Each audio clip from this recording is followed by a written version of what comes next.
ভাই একটা নিউজ শুনছেন? কি নিউজ ভাই?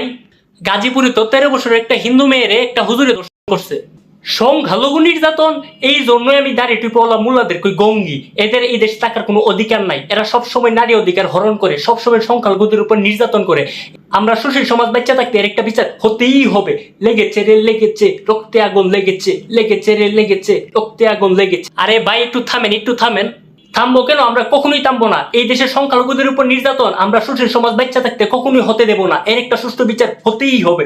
লেগেছে রে লেগেছে। আরে ভাই একটু থামেন, ঘটনা তো এটা সত্য না। তাইলে কোনটা সত্য? গাজীপুরে 13 বছরের মাদ্রাসা পড়ুয়া এক মুসলিম মেয়েরে এক হিন্দু ছেলে 3 দিন আটকের একটা সংঘবদ্ধ দর্শন করছে।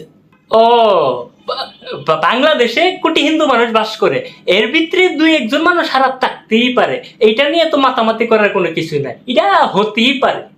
ও, মুসলিমরা কিছু করলে তারা দাড়ি টুপিওয়ালা গঙ্গি, আর হিন্দুরা কিছু করলে তাদের কিছু করা যাবে না, কারণ তারা সংখ্যালঘু।